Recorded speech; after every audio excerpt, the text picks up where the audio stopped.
Thanks for downloading this episode from Teachers Talk Radio. You can find the full schedule and listen back to all our shows at ttradio.org. Enjoy the podcast. Hello, everyone. I hope I'm coming through nice and clear on a Friday night. Thanks for joining me. It's good to be back after a few months off due to the holidays. I hope everybody had a great summer holiday. And I'm very excited about being back for tonight's show. So we're looking at all things PE tonight with some of England's leading experts on the subject. What inspired this show was actually that during the election campaign, there's certainly a lot going on. So I'll excuse you if you missed Starmer's promise to halt what he called the damaging decline of PE.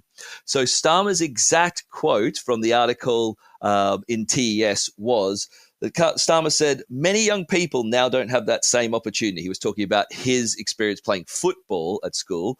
That's why my Labour Party will ensure that every child has the chance to be active at school, reform the curriculum to strengthen PE, sports and arts access. We must widen access for the next generation because if playing team sports is the preserve of a handful of children, we'll simply miss out on the talents of so many.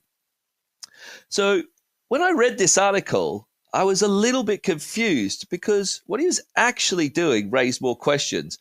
The article says that Starmer will halt the damaging decline of PE in schools.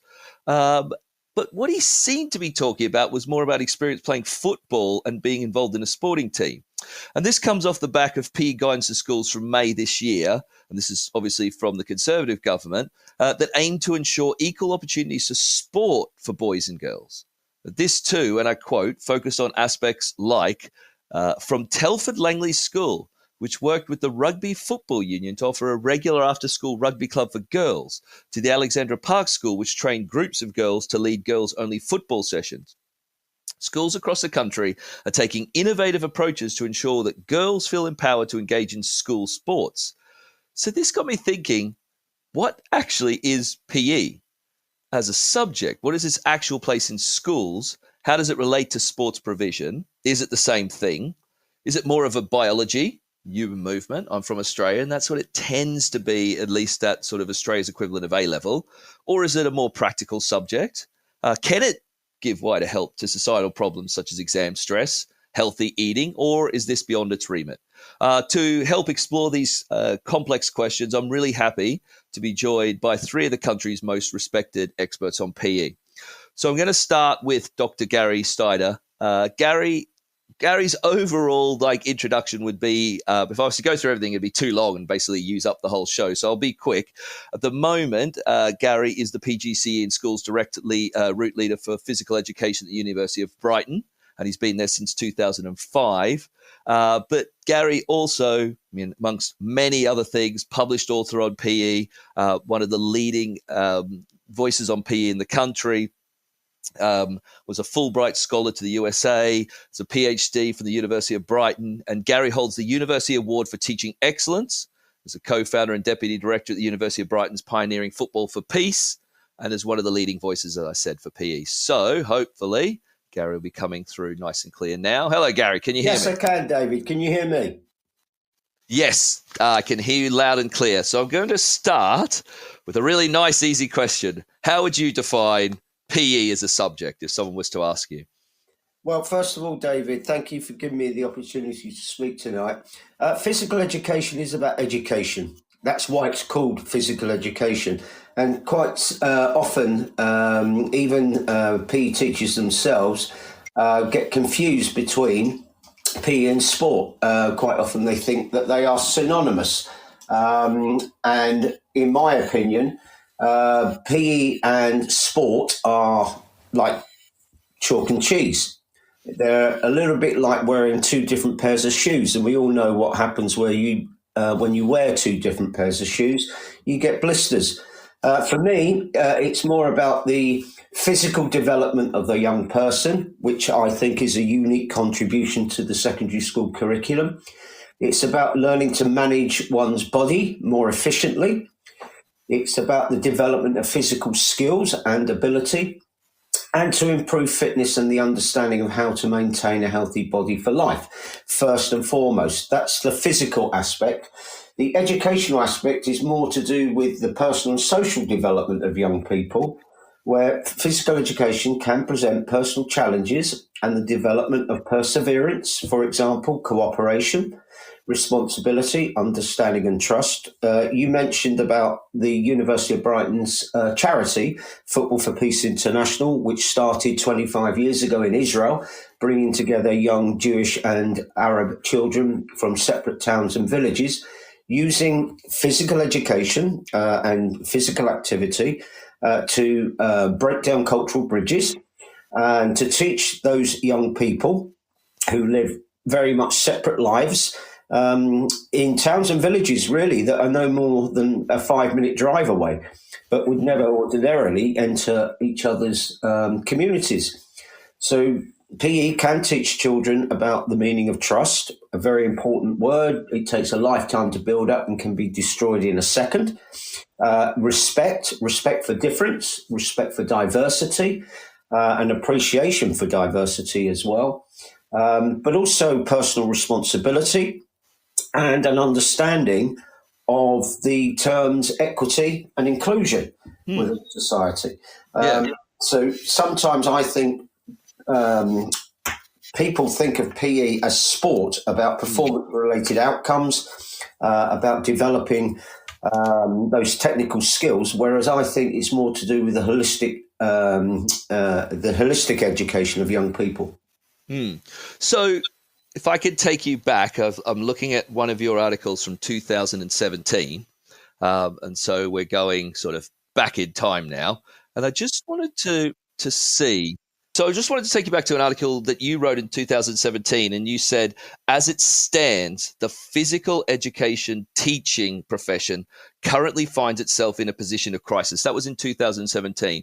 Is it still in crisis in 2024, 7 years after you wrote that article? Yes, I believe so. And in 2021, Will may know a guy called Lee Sullivan, who published a book called Is PE in Crisis? ? Lee Sullivan is a practicing head of PE in a school in Berkshire, and it made really interesting reading during the lockdown and the COVID times. For me, yes, it is in crisis. I don't think the actual content of the physical education curriculum is fit for purpose. I don't think it's inclusive. I think there is a confusion between what PE is as a subject, as a curriculum subject, and what PE is in terms of sport. Now, if I had to summarise briefly, David, my belief about what my vision for PE should be, I would say that, first of all, we've got to look at the primary sector. There are very few qualified physical education specialist teachers in primary and junior schools. For example, my own children's primary school did not have a specialist PE teacher. It had a PE coordinator, but not a specialist primary physical education teacher. So first of all, we need to have properly trained PE teachers within every primary and secondary school. I think the last research that I read was that anyone that's training to be a primary or junior school teacher gets no more than 6 hours of PE teacher training as part of their physical education teacher training. That's the first thing. The second one is, and this is really important to me, is that swimming should be taught in every primary school, in every secondary school rather, as well as primary and junior schools. It is supposed to be taught in primary and junior schools, and children are supposed to swim or be able to swim 25 metres by the age of 11. But the latest figures that I saw was that 1 in 5 of 11-year-olds enter secondary school without the ability to swim 25 metres. At the moment in secondary schools, it is optional. Some schools do teach swimming, but not all schools. And I would actually make that statutory as part of the national curriculum. If you think about it, next to reading, writing and mathematics, swimming's got to be the most important life skill that we teach young people in schools. We live on an island. We live in a world where 4/5 of the Earth's surface is covered with water. Why do we not have every single child being able to swim 25 metres by the age of 11? Those are the first sort of my opening gambit, if you like. But my vision is a PE curriculum that is not dominated, and it is dominated by traditional, gender stereotyped, sex segregated, competitive team games, which is often informed, A, by the extracurricular program, because you were talking about Keir Starmer playing football at school, etc. But it's also based on the PE teacher's own interests and beliefs and personal experiences. Now, if you take an academic year, for example, an academic year, children go to school for 38 weeks in an academic year.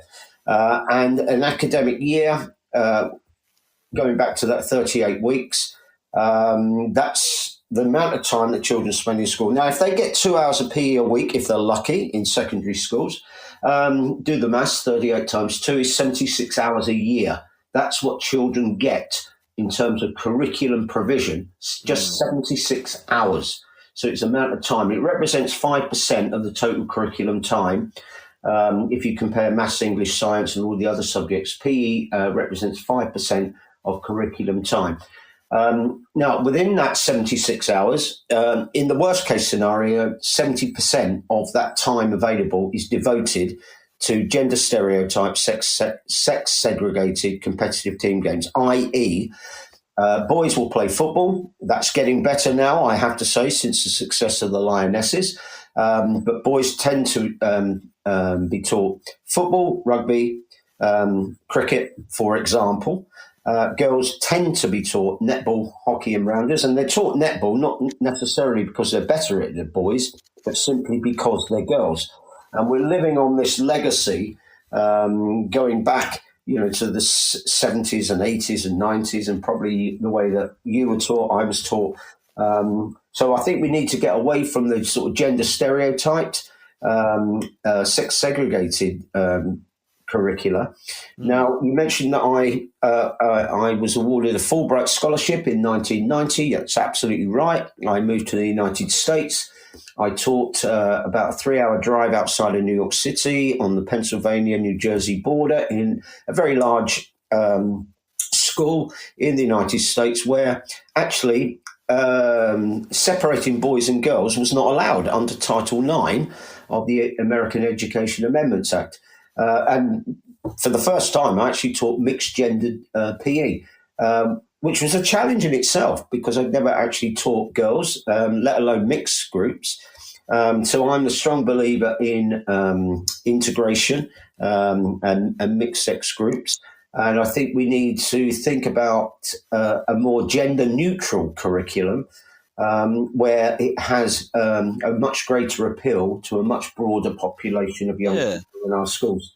Just 2 follow-up questions on that. I guess, why is England, or perhaps Britain, so still fixated on gender-separated sports? And what are the detrimental outcomes? Because I know you're very passionate about breaking that down and looking at new sports, not new sports, but alternative sports that bring boys and girls together. But sort of why are we as a country still so hung up about that? And also, what do you see as the detrimental effects of that obsession? Yeah, great question, David. I think we're living on the legacy of physical education as a curriculum subject. The university where I currently work, the University of Brighton, up until 1978, was actually an all-women's teacher training college.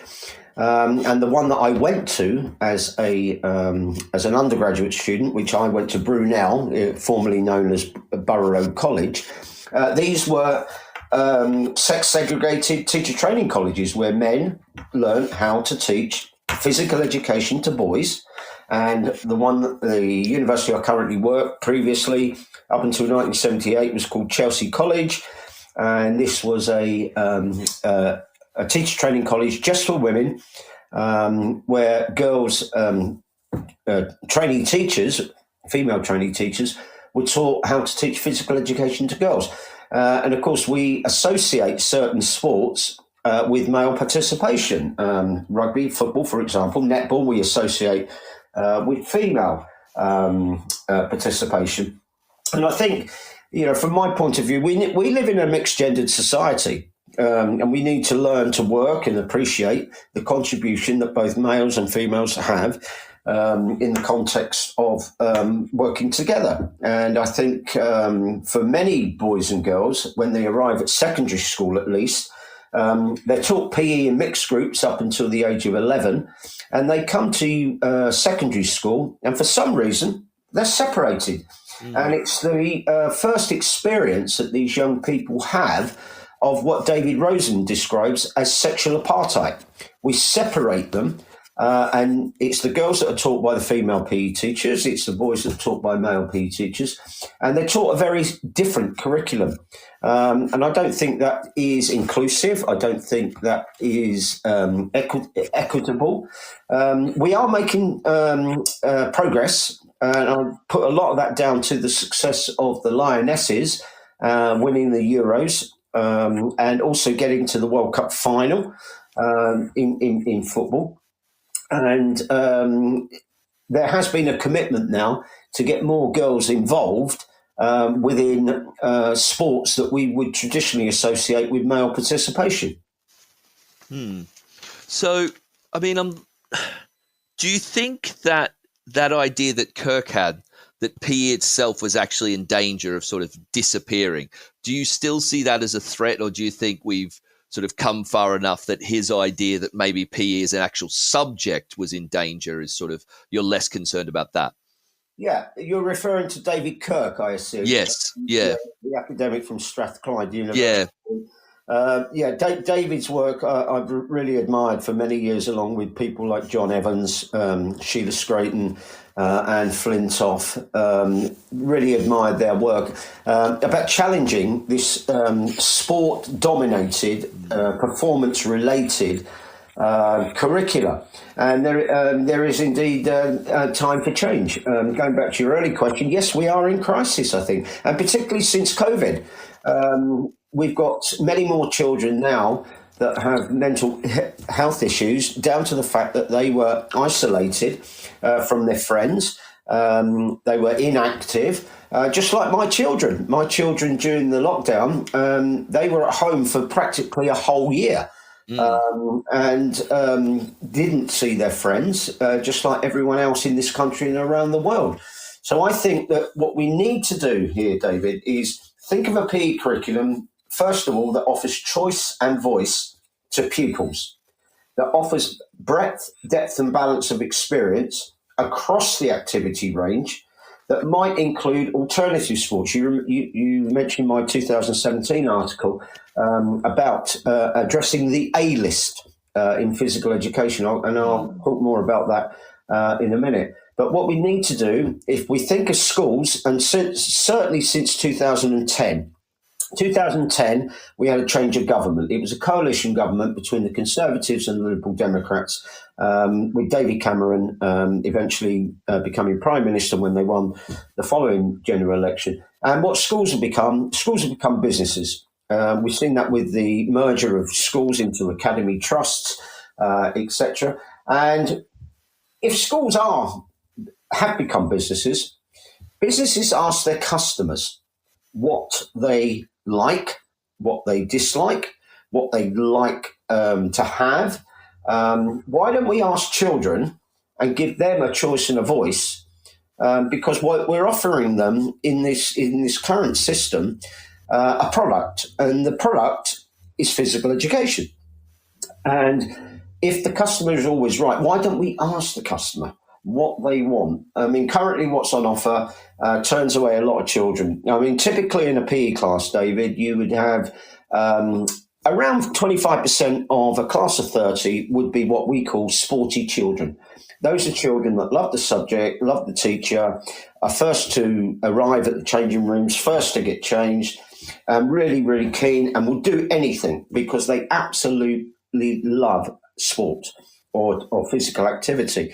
I call them the participants. These are the participants. Now, you've got another 25% who maybe are indifferent.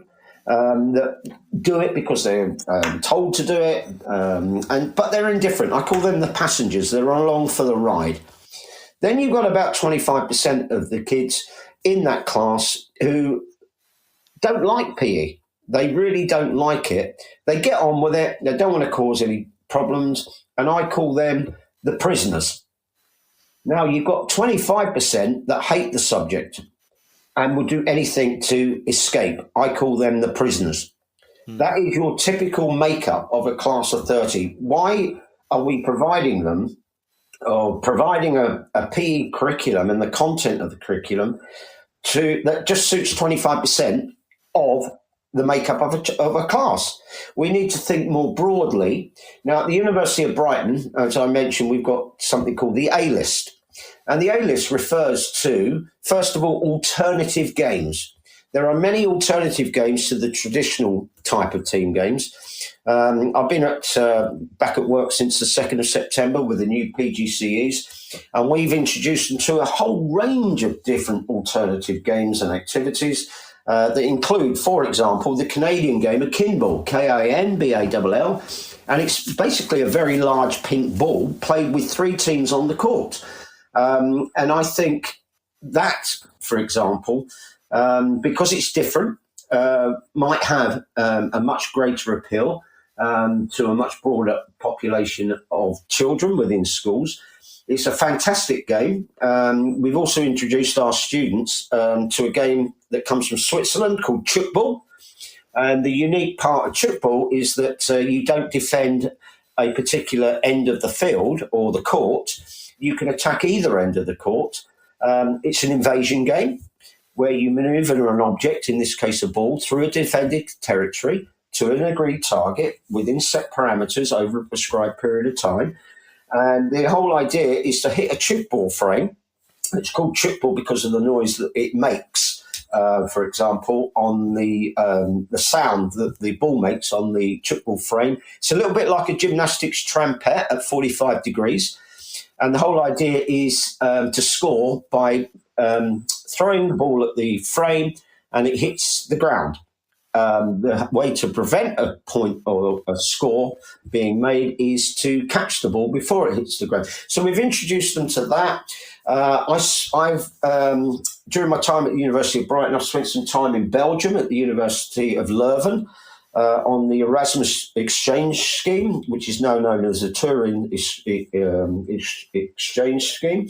And I couldn't believe the amount of people that take part in a game called Korfball, Korfball. This is the only mixed-gendered team game that I'm aware of, 4 men, 4 women, and it's a bit of a mix between basketball and netball. But the unique thing is it's played in mixed-gendered teams. So we've introduced our students to the game of Korfball. I've brought back from America my experiences of teaching American flag football, which is non-contact, and things like softball, for example, which I think is a much more inclusive striking and fielding game played in the summer as opposed to cricket. Now, I'm not saying cricket shouldn't be on the curriculum, but I just think that softball is a much more inclusive game within a PE context. Maybe offer cricket as an extracurricular activity for those that want to do it.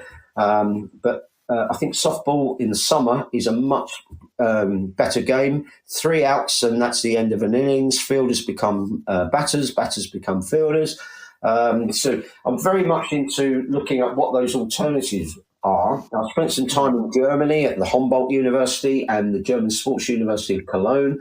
And I've seen gone into schools there, and I've seen handball. Team handball is growing in popularity as an alternative team game, and it's the same principles as our traditional games of football and rugby, for example, or netball or basketball. But I was really amazed at the popularity of those alternative team games. Yeah, go on.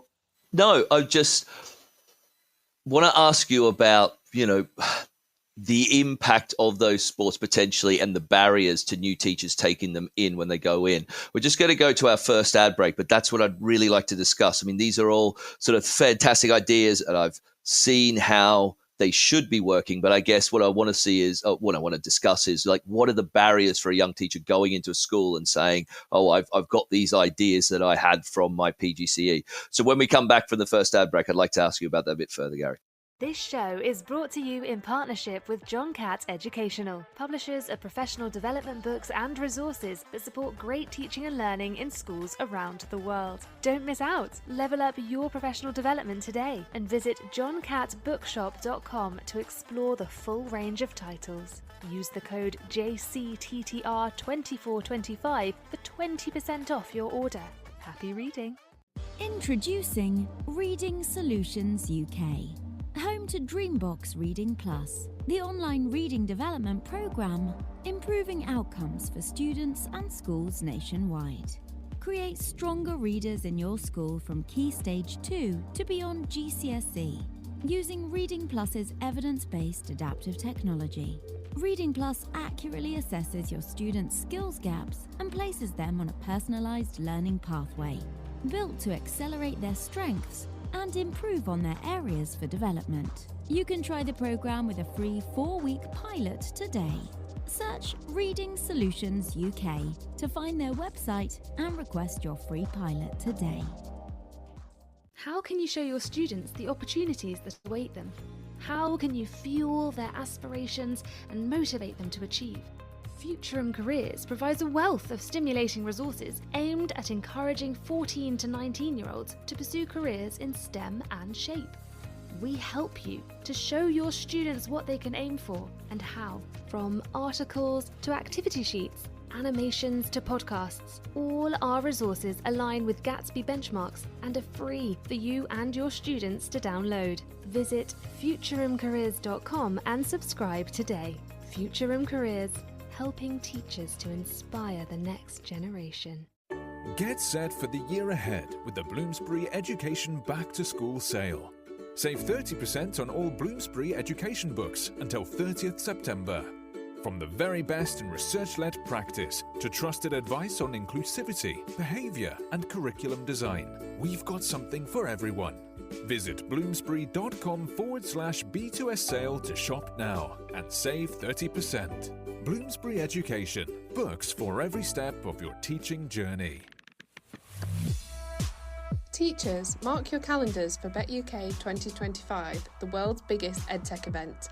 Join over 30,000 educators at the Excel London from the 22nd to the 24th of January. Discover the latest EdTech innovations, network with peers and access hundreds of hours of CPD. Did we mention it's 100% free for educators? Whether you're looking for inspiration or practical tools to enhance your teaching, BET has it all. Don't miss this opportunity to shape the future of education. Register today at uk.betshow.com. That's uk.betshow.com. And we're back. Just want to say a big thanks to our fantastic sponsors. I've actually got the John Catt publication in front of me. I can highly recommend it. A Practical Guide for Teachers, Equity in Education, Leveling the Playing Field of Learning by Lee Elliott Major and Emily Bryant. Highly recommend it from our fantastic sponsor, John Catt. So I'm talking to Dr. Gary Sider. So what I wanted to pick up on, Gary, is what are the barriers? Those all sound like fantastic ideas in terms of, korfball and kinball and chalkball. I look at the actual pronunciation of it now. I've seen it on paper. I wasn't sure how to say it.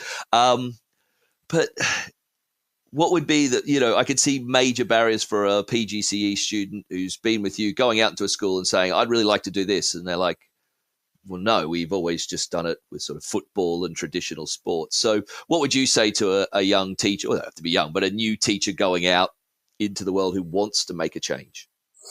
Well, first of all, David, it's got to start at the teacher training stage. We've got to equip young recruits to the profession with the subject knowledge and the skills to deliver those type of activities so they can go into schools. But the barriers they face, it's first of all the senior management within the schools. You've also got to convince the parents, and in particular in the private schools, where it tends to be very, very traditional, and it's all about winning trophies and accolades on the sporting field. You've got to try and convince, first of all, the people that are more senior with you. New teachers coming into a new school, they tend to adopt the status quo. They're maybe a little bit nervous about challenging what goes on. But what we try and do at Brighton University is, whilst our trainees are out on placement, we offer an equipment loan because, first of all, one of the barriers is the school does not have the equipment. So if you're going to go in and teach chuck ball, you need a chuck ball rebound frame. That's all you need. And we will provide our students with the equipment, same with the kin balls, etc. We have a loan system. We don't charge for it. And it's about upskilling those people that have been socialised through their own teacher training, maybe 15, 20 years ago, in terms of the content that is within the curriculum. That's first and foremost what's going to happen. So we need to encourage young people, young trainee teachers, first of all, to try and convince others by offering taster sessions, for example, within the schools. I'll get to other activities in a minute, but one in particular, David, is the PE teacher's secret weapon. And this is street surfing. Now, street surfing is a combination between skateboarding and snowboarding. It's on two wheels and it has a pivot in the middle of the board. We have only recently introduced our own training teachers because we've invested in a number of these street surfers. And if you think about what young people are doing outside of school, what are they doing outside of school and what are they interested in? It's mostly on a wheel. So things like micro-scooting, street surfing, skateboarding, inline skating, mountain biking, for example. Now, you might say, well, schools haven't got the money to invest in mountain bikes, etc. But I know one example is a school that got lottery funding and invested money in 24 mountain bikes that are maintained by the children in their design technology classes. So those bikes are maintained. They almost have an MOT, like you would have on a car. And the actual PE staff have mountain bike orienteering on their curricula, which, if you think about it, and children are generally quite active outside of school on either a bike or a skateboard or a scooter, even inline skates, etc. Why do we not think more creatively about engaging them in activities that they're doing outside of school? I mean, really, okay, if football's a popular sport, I get that. But how many children are actually playing competitive netball or playing competitive hockey or games like that outside of school? So I think that what we need to do is upskill new recruits to the profession. Now, we're very lucky at Brighton. I've been course leader since 2005, as you alluded to earlier. So it's, almost 20 years. And most of my former students are now heads of PE, or they're in, schools where they're quite established. And they've been through the Brighton programme and they've learnt the A list. And they're very, very receptive to including alternative team games, alternative physical activities, for example, that might include different types of dance under the artistic category, street dance, hip hop, for example, aesthetic activities, maybe trampolining rather than gymnastics, or an activity I taught in America back in the 90s was cheerleading. Now, we associate that with girls, but it's not. It's such an athletic sport. It's a gymnastic sport. And I've been into some schools where they've included cheerleading on the curriculum. The one area that's often neglected, which I think is the most important aspect of physical education, is outdoor and adventurous activities. I don't see a lot of that because I go into around 100 schools a year, and I don't see much outdoor and adventurous activities being taught in schools, such as team building and problem solving activities, which I use extensively in my work in Northern Ireland with Catholic and Protestant communities. In the Republic of Ireland, I've used these activities in Israel, Palestine, a lot of blindfold, hand-holding type of activities that are meant to develop those holistic qualities of trust and respect and responsibility. Orienteering, I don't see a great deal of that, but it's a great sport rather than the traditional cross-country run. In January, we force children out on the field in nothing more than a pair of shorts and a T-shirt. I mean, I know that's stereotypical, but if you get a chance to watch the musical video called Love Lost, that video really does resonate with the 1980s type of view of PE. Yeah, I was laughing at that because that's pretty much what we did in Australia as well. So it's good to see we're not too different there. But yes, that would be my image of cross country. I think that still chills me to the bone. I probably still need some sort of deep sort of psychological help to get over the trauma of it. Children off, David. It really does. Oh yeah, turn them off, and also turns them off for physical activity for life. I went through that situation myself. A cold, wet, windy day in February, and it's out on the field in shorts and shirt, and it's supposed to embed character building qualities and toughen you up and all of that sort of stuff. I mean, really, we're in 2024 now, and we need to think about what children are interested in, what is likely to get them engaged, and also thinking about, we do something at the University of Brighton. We do a Disability Sport Awareness Day. And we get Brighton Hove Albion Football Club coming in. They bring in 24 wheelchairs, and we show our trainee teachers and give them examples of how to teach children in schools that are wheelchair users through the medium of basketball. We use the sight simulation glasses to teach our trainees how to include children that are sight impaired.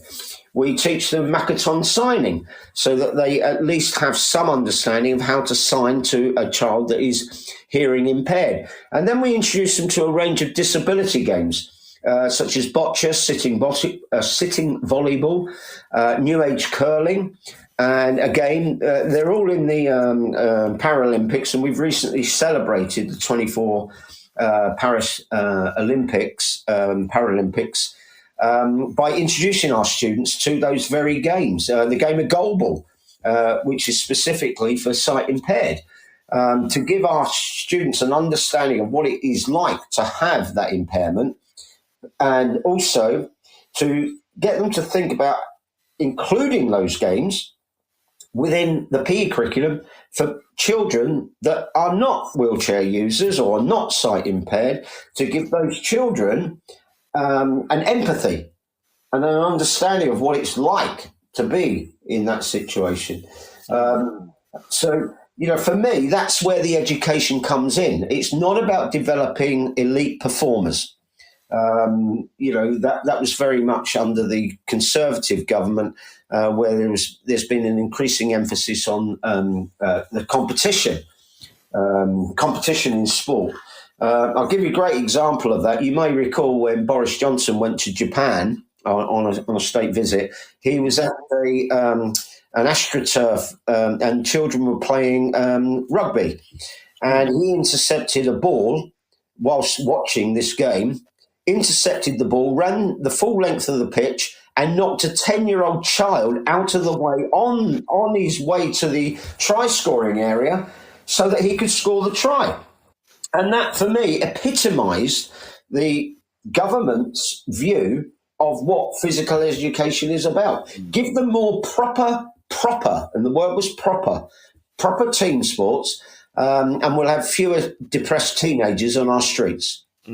Yes, no, I think it's very hard to forget Boris Johnson running the field at that Japanese rugby field. But we've only got a few minutes left. And the question I wanted to ask you, which sort of builds on this, is what has been the impact? You say you go to so many schools, the schools that are embracing this alternative sports program, that are looking at different sports, that are doing something sort of, I guess, I was going to say out of the box, but a bit sort of forward thinking when it comes to PE. What have you seen as the major impact in terms of students doing PE? Right, participation rates, for example. Now, any PE teacher will tell you that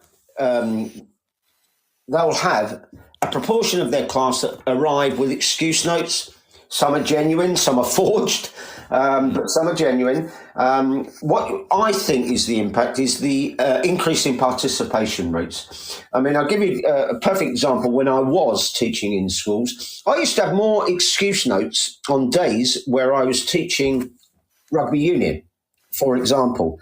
And the excuse note came from a mother or a father saying, please excuse my son from PE today as rugby's too dangerous. I would write back and say, we've taken out all forms of contact within our PE curriculum, and we now teach rugby and the principles of rugby through tag rugby, for example, because there is a real fear factor. Real fear factors. What we need to do is have a combination of traditional games that does not involve contact, and we need to adapt it to suit the needs of a much broader population of young people in the class. We need to think about more creative ways that, in terms of how we appeal to young people, in terms of that. As a profession, we're rather conservative with a small p, with a small c, David. It takes time to change, but I am seeing pockets. Of change when I'm going in to watch our students on placement, being supervised by mentors that we've trained, and teaching what you might call non-traditional activities. No, it's so interesting. I was going to sort of follow up and say, are you seeing much change? You've had a very long career. I guess that's the question we'll finish on. You've had a very long career, Gary, and I was just going to finish with, are you seeing the sort of, I guess, the sort of grass shoots of change? Are you confident about the future? Yeah, I'm beginning to. And as you say, I've had a long career. This is now my 40th year, would you believe? As a PE teacher, and as an academic, and as a researcher as well, and as someone that lectures within higher education, as a teacher trainer, I'm beginning to see pockets of change. And I strongly believe that my trainees that graduate from the University of Brighton become the agents of change. Now, I'm 62. I've been in the profession 40 years, and I'm not going to be the agent of change. I'm training those agents of change, those that are going into the profession that will have a fantastic 40-year career ahead of them, just as I have. So, yes, it's slow. It's a gradual process. It won't happen overnight. But I think where there's a will, there's a way.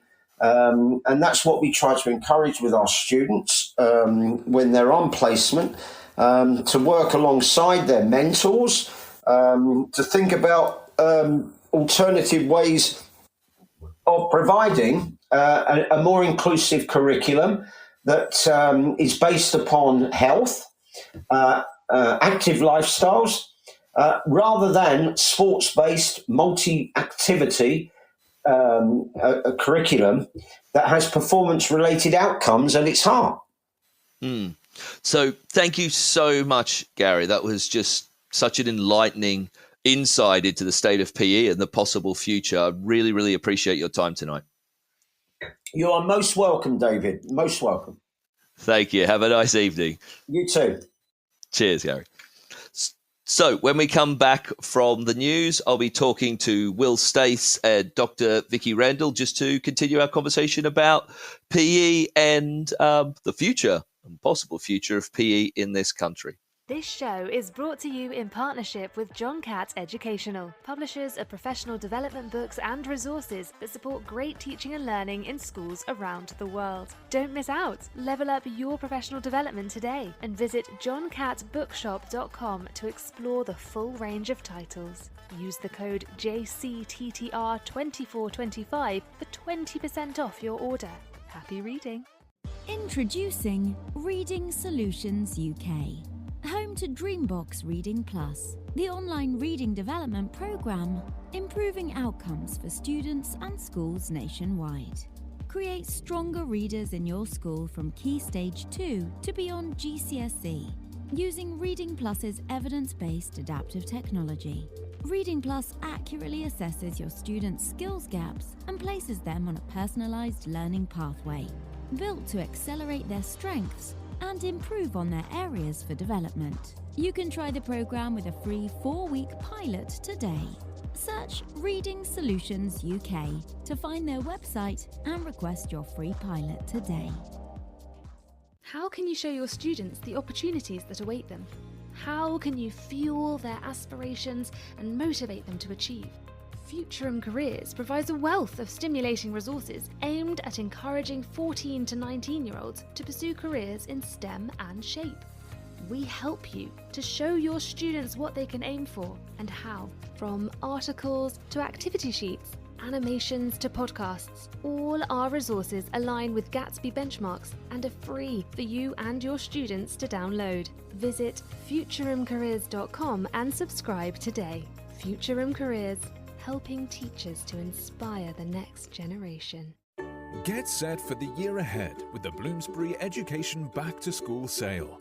Save 30% on all Bloomsbury education books until 30th September. From the very best in research-led practice to trusted advice on inclusivity, behaviour and curriculum design, we've got something for everyone. Visit bloomsbury.com/B2S sale to shop now and save 30%. Bloomsbury Education, books for every step of your teaching journey. Teachers, mark your calendars for BetUK 2025, the world's biggest EdTech event. Join over 30,000 educators at the Excel London from the 22nd to the 24th of January.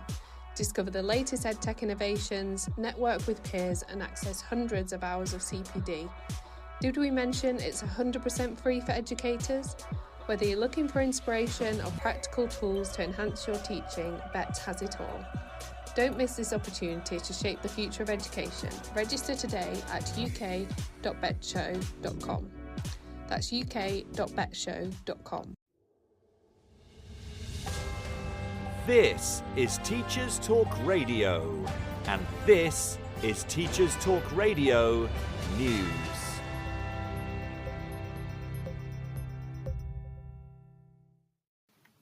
Two linked stories feature on the BBC News website.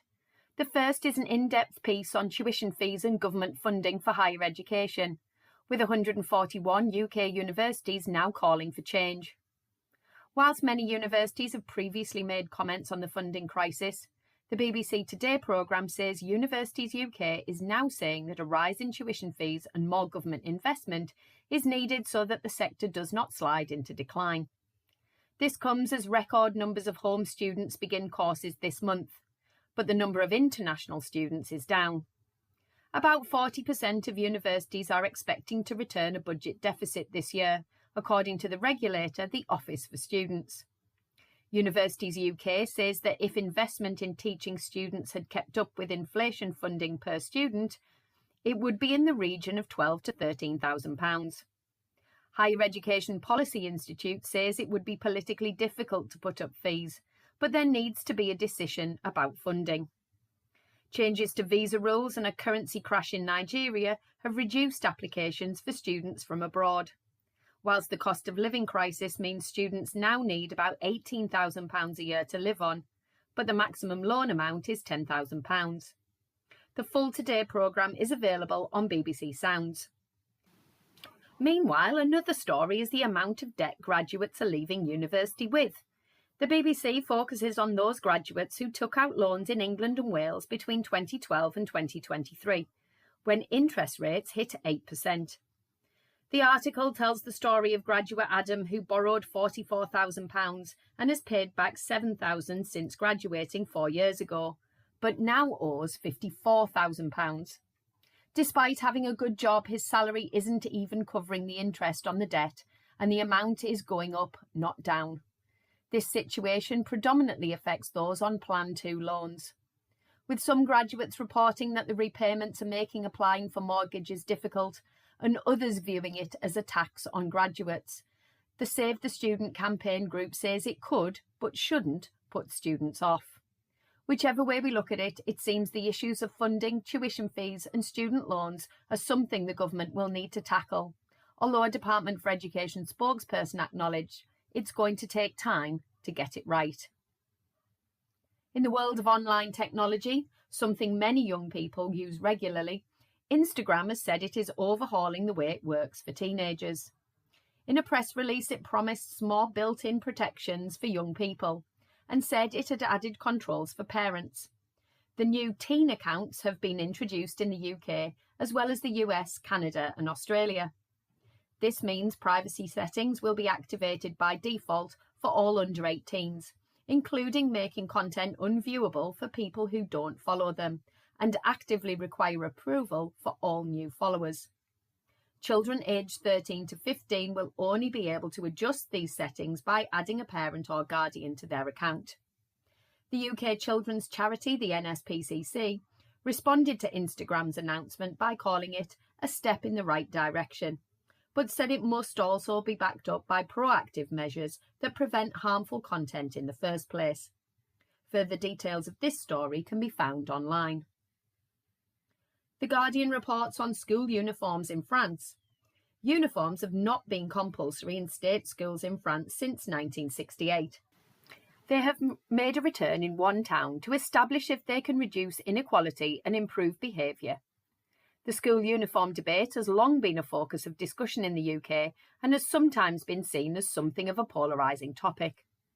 In France, 700 pupils at 4 schools in Béziers are taking part in the scheme that the government says could be rolled out nationwide, if it is successful. A French government minister said, "We would like to see if wearing a uniform can create tranquility in classrooms, because we know you learn better in a peaceful environment." The mayor of Béziers said uniforms would help combat bullying, but a teachers' union said it was a superficial response to a fundamental problem and would in no way help resolve troubles. Some parents have objected to the uniform, saying that public schools should not ape the worst excesses of private schools. This was written in an open letter of protest. Uniforms were first introduced in France in 1802 by Napoleon, but have not been compulsory since 1968. Whatever the outcome of the pilot, it seems clear that the topic of uniform is a hot one. Finally, BBC Leicester covers the story of Billy, the emotional support tortoise, who can be found working in a Leicestershire school. Billy, aged 11, wanders the corridors and has a heart-shaped balloon attached to his shell so students can see him coming. He's described as a calming presence who works in the school's learning support department, helping students who are feeling overwhelmed. Billy has his own lanyard carrying his photo and his official title. He works hard to support pupils by being lovely, fun and cute. This has been your Teachers Talk Radio News with Joe Fox. Cool. And we're back. Thanks so much for listening tonight. You are on the Friday Late Show with Dave Brown with Teacher Talk Radio. So remember to like and subscribe. And if you're interested in hosting your own show on Teacher Talk Radio, please get in contact via the website. We're always looking for new hosts. So my next two guests, to pick up on my earlier talk with Gary, very excited about this. I've got Will Stace. Will is an experienced teacher, educator, and leader of teaching and learning with 20 years experience in education, currently a curriculum design lead, and is, again, one of the leading voices on PE. And joining him is Dr. Vicky Randall, who's a teacher, educator, researcher, and consultant in PE. I mean, I've got incredibly long CVs for both of them, but I'm going to keep it brief because I want to do more of the interview with them. But that's sort of underselling Vicky a little bit. It's an incredibly long history of PE education. Welcome, Will and Vicky. Hi, Dave. Thanks for having us. Hey, Dave. No problem. Good to be here. Fantastic. Thanks so much for coming on. So I guess my first question is there anything you want to pick up on what Gary was talking about, build on, even question, your thoughts, something that sort of interested you? I'll start with you, Will.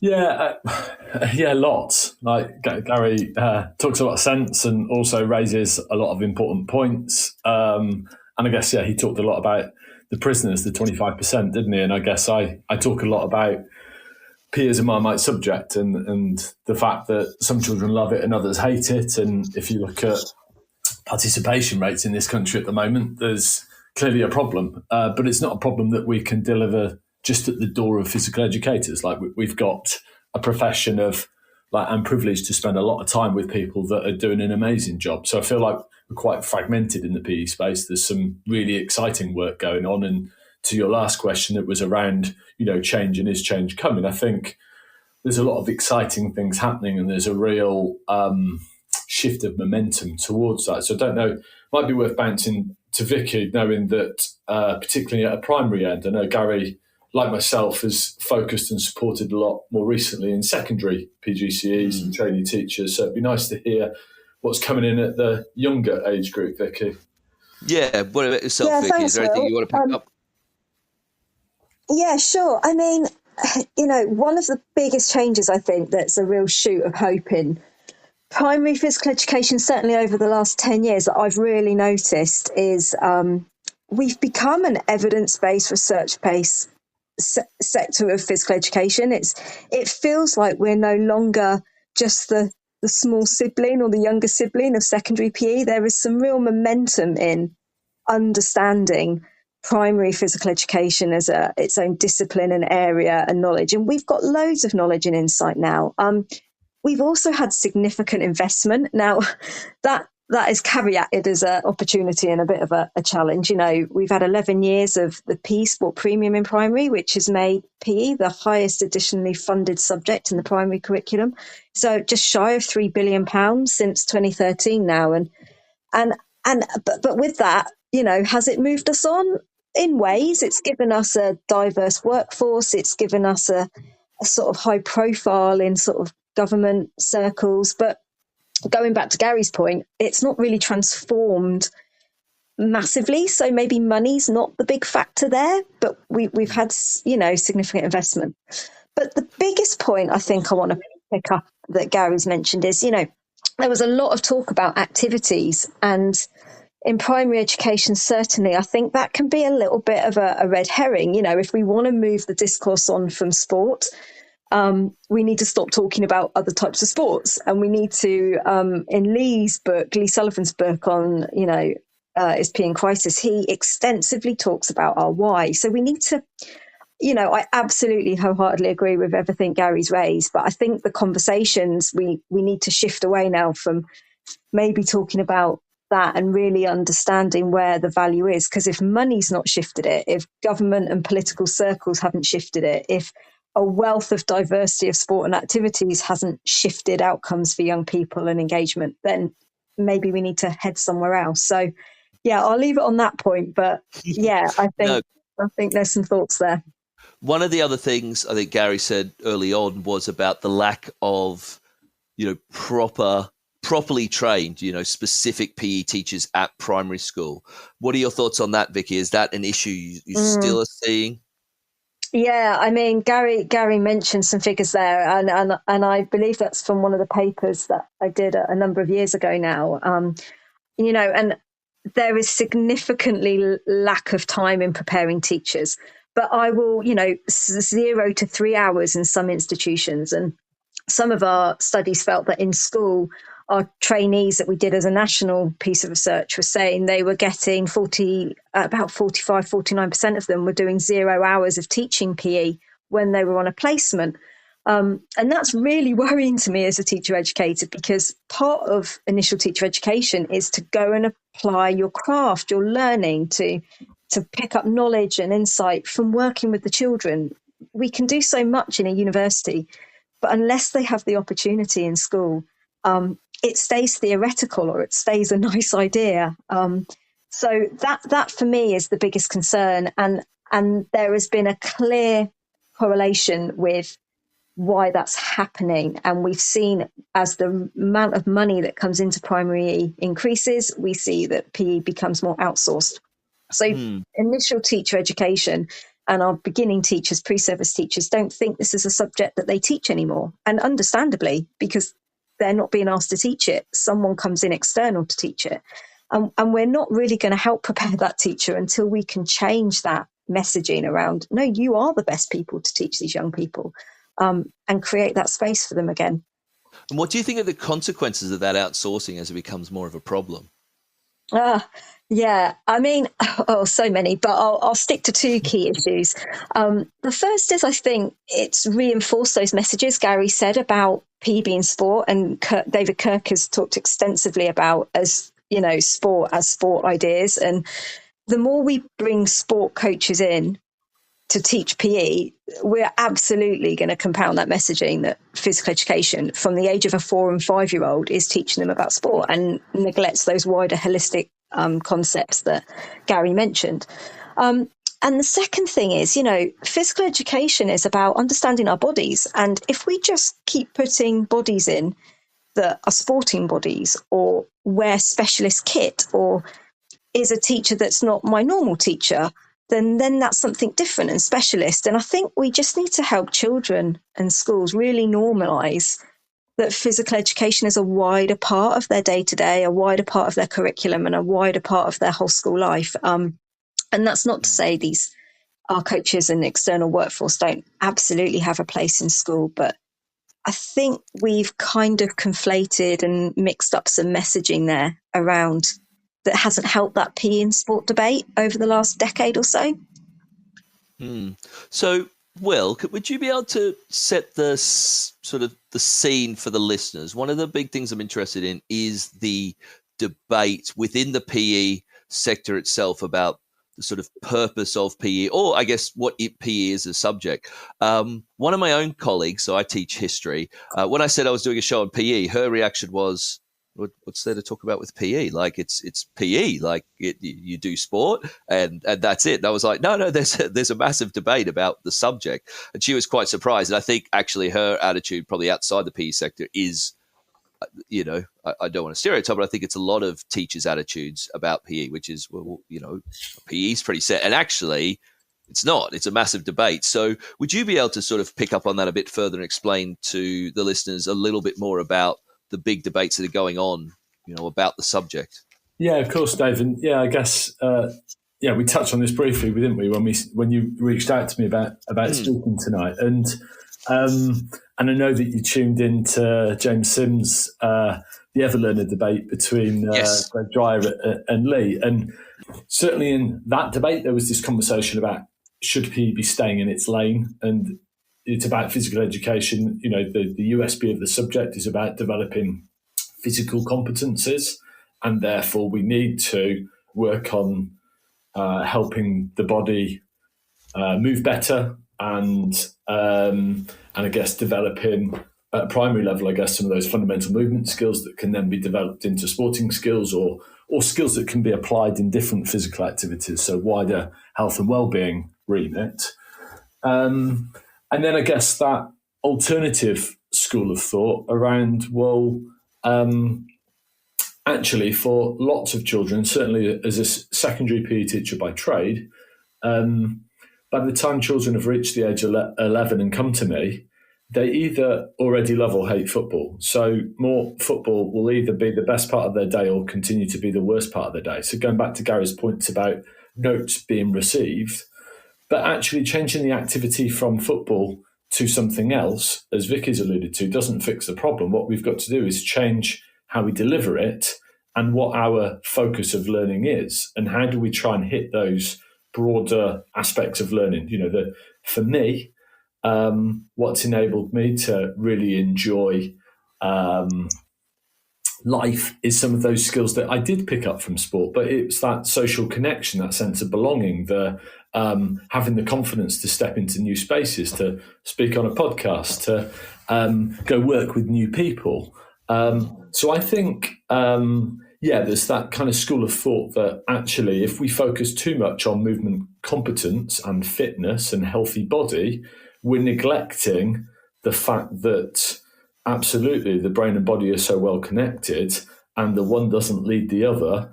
And we need to try and focus on some of those, I guess, the affective domain, the confidence, the competence. And I guess that's where things like physical literacy and some of the philosophy that sits behind that is really helping inform better practice in PE. And certainly challenging people's thinking. Similarly, meaningful PE as a framework to try and think about why do we do what we do in PE lesson, and how could we deliver it in a way that might appeal to those, in my sense, 11-year-olds upwards that have had a positive or negative experience already, and we want to try to counter that. Like, it would be a bit like as a historian, if you only focused on those children that love history, you'd be doing a disservice. Like, where you're needed most is with the children that don't yet have an interest or a love or a desire or an ease of learning some of those parts of history that are so important to us. So I think there's certainly a generation of teachers that are trying to think differently about, if I give back to, often we become secondary physical educators because we loved sport and our PE experience at school. So we've got to kind of flip and look through the eyes of some of those children that I went to school with and some of those children in schools that I've taught at that don't love the subject yet. And how can we appeal? And that might be about changing what we do, but it's definitely about changing how we deliver it and how we connect with them as humans to try and get them enjoying building their confidence, building some of those life and social skills through the subject. And I guess that's where the concept curriculum, some of the work that we've done there, and certainly that has been adopted by lots of schools and adapted by lots of schools to try and frame the curriculum in a different way. Yeah, so this concept-based teaching versus, is it a dichotomy? I guess with a lot of these things, it's like, well, actually, in the end, it's a bit of both. But the debate between this idea about a skill drill focused PE and a concept based teaching PE. I mean, this is open to either Will or Vicky. Could you just explain that a little bit further? Is it a dichotomy? Is it really that strong a debate? Or is it one of these things where actually people are doing a bit of both? You know what? I think Dr. Liz Dedham-Myers describes this the best way. And she would say that the pendulum was too far to the side of sport technique and sporting performance, and the concept curriculum has served as a great vehicle to swing that pendulum across to the other way, to shift a focus that on paper perhaps reads like it's a long way from that, but then in reality, when it settles, it helps draw the profession and practice to something that's, I guess, a better fit for more children, and there's a bit more in PE for everybody. I don't know, Vicky, what I think there's a couple of points there, Will, that it definitely has done that. And as Dave, you've mentioned, there's somewhere in the middle probably lies the truth. I mean, there should always be a plurality of what PE means. I mean, there should be no one person who enforces that power of what knowledge and learning should be exclusively. And I think what we're seeing is now we've got a range of different frameworks or ways for people to come in and engage and understand. So Will mentioned physical literacy or meaningful PE. These are different ways that individual professional or school or context can go, yeah, that makes sense to us and what's important for our children, our community and our young people. And that's how we can hang this on. And I just wanted to give an example. I won't mention the school, but I was in a fantastic school last week and I was speaking to the head, and they base their whole curriculum vision on lifelong learning. And they say for every one of our subjects across our curriculum, we need 5 big ideas. We really struggled with PE. And I held that for a second, and I walked around the school hearing great pride around the environment, the spaces, the many different activities they put on for their children. Things like gardening, walking around through the community, kind of understanding the locality. And I just couldn't help but think, but you have these things. Where's environmental and sustainability then for PE? Where's the importance of human endeavour and connectivity? And we started being a bit provocative, saying, why not put gardening in your PE curriculum for your Year 3 children? There's nothing more than my parents love in their 70s is to garden. That is their lifelong physical activity now as adults. And so I think there's some really interesting questions that these different frameworks have started to, as Will's mentioned, that Liz has said, swing the pendulum the other way and just check back going, sports are great vehicles for activity, but they're not the only vehicles. And how else can we really make sense of this world or this body that we're in to help draw those connections for children and give them that real diversity? And I think we're starting to see some real shoots of exciting change in schools now, where schools are going, okay, I've got the freedom to do that. And we'll certainly see over the next year whether a curriculum review will continue to enable those schools to do that. It will very much be watch this space, I think. Yeah. And so what I would pick up on there is one of the phrases I've seen, and this has been used in a more sort of negative sense, but actually you might say, well, no, it shouldn't be negative, is this term, the healthification of PE. Seems to be a fear from some sectors of the PE community that PE is being taken away from its traditional roots, and you might think that that's actually a positive thing, but now they're not just expected to be teachers, they're expected to be life coaches and health advisors, and that this is a problematic aspect. What are your thoughts on this? Have you heard of this term? And, what are your thoughts on this fear that seems to be there from some sectors of the PE community? I guess from my perspective, if we look globally, that if you look to Canada, to Australia, their curriculum, and I know your brother works out in Australia, doesn't he, Dave? But they have a health. Yes, he was a big PE, and then human movements, and now he's in physiotherapy at high end sport. Yeah. Yes, and certainly in Scotland and Wales, through their curriculum reforms more recently, there's been a shift towards that health and wellbeing focus as one of those big umbrella areas alongside literacy and numeracy that are important for all teachers to focus on.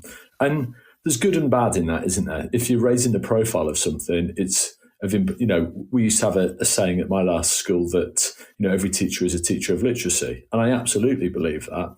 But I also believe every teacher is a teacher of well-being. And, in order for us to do well, we need to be well. And that goes for teachers and teacher well-being as much as we've got to look after ourselves if we stand the hope of looking after children. And then to look after children, if they're living in healthy bodies and healthy minds, they might be able to achieve well at school. And I think too often we skip past the caring for the human and the supporting the human to be a better human and rush to the things that as a school we're judged on and measured on. So, and again, great that there's some movements in the right direction with that, and who knows what will come with the current kind of DFE curriculum and assessment review. But I kind of think there are some positives to the idea of shifting towards health. And certainly if our physical educators can't be champions of health promotion in school, then who will? But we can't fight that fight alone. And in fact, it's not something that can be fought just within the school walls. It needs the whole community and broader, and particularly families to get involved in that. So, yeah.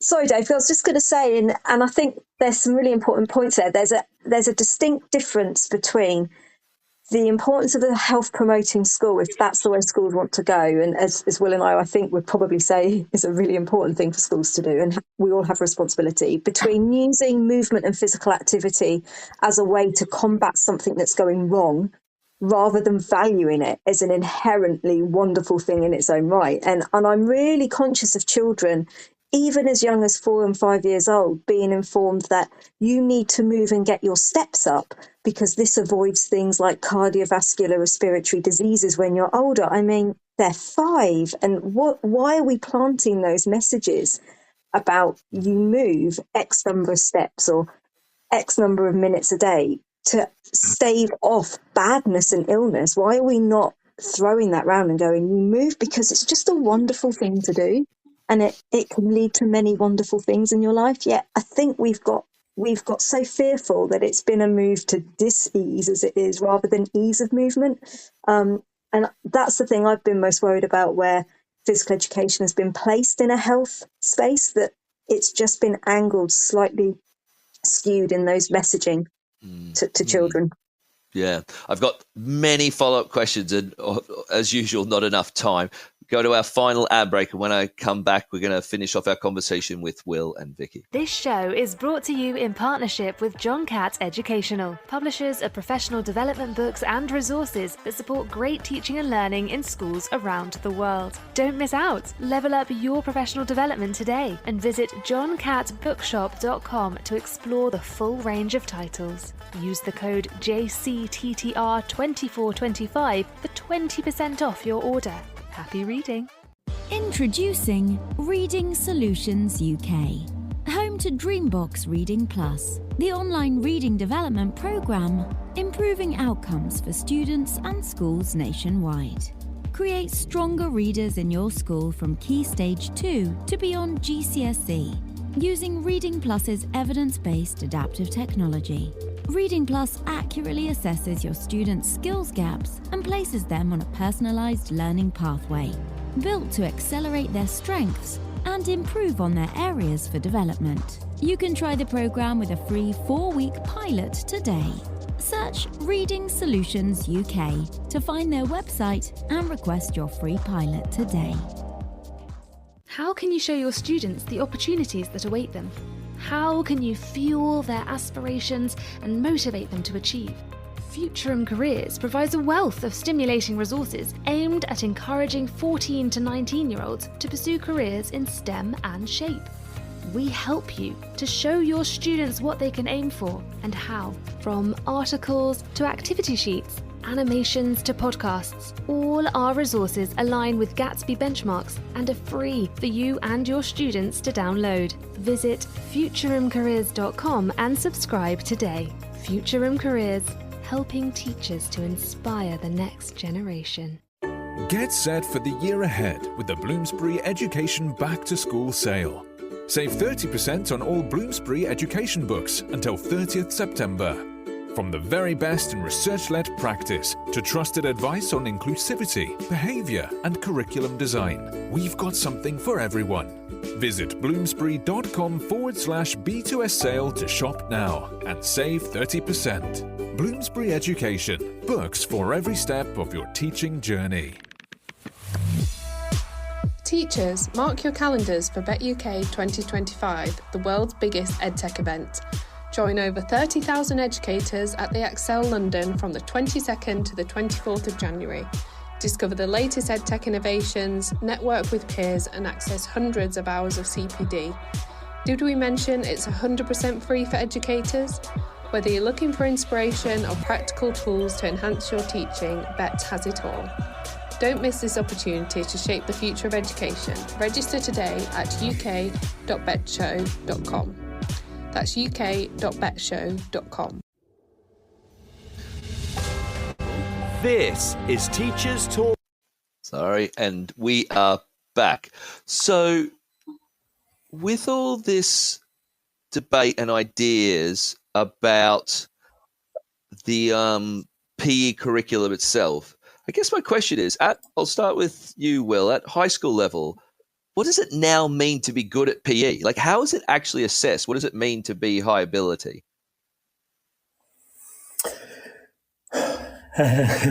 Tough question, because we obviously have a level 2 qualification called GCSE Physical Education. And although we've moved away from flight paths in secondary schools, thinking that there's a linear route from year 7 to year 11, there are still plenty of head teachers out there that I guess believe that if we are doing the job right for children, they will achieve well at, if they choose to, the qualification, the exit qualification, age 16. And I should imagine any PE teacher listening will know that probably about 20% of children follow that examination pathway in our subject, and it's probably only suited to about that percentage because it requires performance sport and success in exam conditions.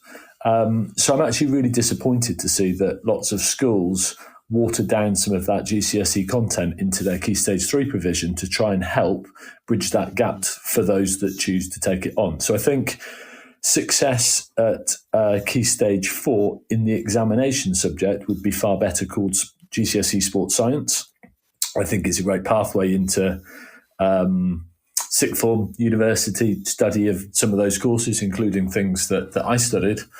But I actually, for me, am more worried about the 80%, not the 20%. And the 80% that need us most are those that want an exit certificate in leading a healthy, active lifestyle. And that's a real hard one to measure, right? Like the thing that gives me most pleasure from my years in teaching are when I bump into someone that they may not still be active doing the things that they were doing whilst they were at school, but they're being active and confident, working in groups across other environments that they value and take responsibility for being active as a habitual part of their day, their week. So I guess for me, the success is not something that can go on a GCSE certificate. It's the thing that helps people feel whole and happy long after the time they leave school. And that's a really emotive, hard thing to find. So it's a big challenge. I could see that. I mean, I've seen on, the debates and some of the ones I've looked at, I guess that's one of the criticisms, that you can't assess these almost like transferable aspects of PE, like, the health aspects, the mental health aspects, the things that give. I guess one of the criticisms of this is that it's unaccessible, and therefore what does it mean, in terms of teaching? But I guess where you're coming from is maybe, but it's still good. Yeah.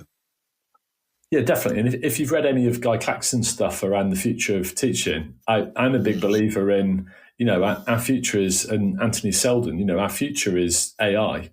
All of that declarative knowledge is going to, it's in my hand, isn't it? It's my phone. It can answer those exam questions far better than I can already. So actually, if we want to be successful in the future, we need to be more human. And that's been successful in the workplace. But actually, I'm thinking being successful in society, being able to contribute and be happy, be healthy, have some of those values and morals and some of that learning that we can take into families. I think that is where our subject holds its real key and ability to drive positive experiences that last a lifetime. What about you, Vicky? I mean, is it accessible at a primary school level? Absolutely. I think the assessment question is the one that comes to me more than any when I'm speaking to primary schools or subject leaders from any part of the country. Actually, it's how do we assess, and there's still a feeling that we should be assessing activities. We should still be assessing the child, certainly by the end of primary, around how competent they are in their physical skills. And of course, that is a strand of it. But as Will has mentioned and Gary's mentioned, and we've mentioned lots about physical literacy and the holistic nature of physical education, we should also be starting to focus other areas of assessment, things around the ability to be leaders, to problem solve in these physical spaces, to think creatively. And other subjects do have a handle on that. And therefore, we need to just feed into that at primary level and not see this as something that's completely separate to what the other curriculum spaces are doing and this child as a whole. And we're feeding in our bit from seeing them in that physical environment and how it completes their overall learning. And I still think there's a very widely held view that we're getting them school ready, aren't we, for secondary? And my version of that school ready is not that they're ready and can hit the ground to know the rules of netball, football, or whatever that is. It's the readiness to take that move, to have that confidence, that challenge, that ability to give things a try. And for me, would be a real success at the end of primary of what we mean by that school ready stage, from what physical education not has done solely, but has contributed to while they've been on that 7-year journey with us. So I'm thinking, terms of a final sort of assessment, I'm going to ask you both this. If you had you're with the government, Starmer's saying he wants to, promote PE more and make it, like a better place in schools, what would your advice to him be? I'll start with you, Will. You can have some time to think about it. Yeah, and I guess, I'm lucky. On Monday, I got the chance to sit down with colleagues from the Department for Education to share what we've been working up in terms of Oak National Academy's curriculum and how that will address some of what Gary was looking for in some of those alternative activities, but more so in how we framed it around move, think, feel and connect, and trying to move beyond just that movement competence area.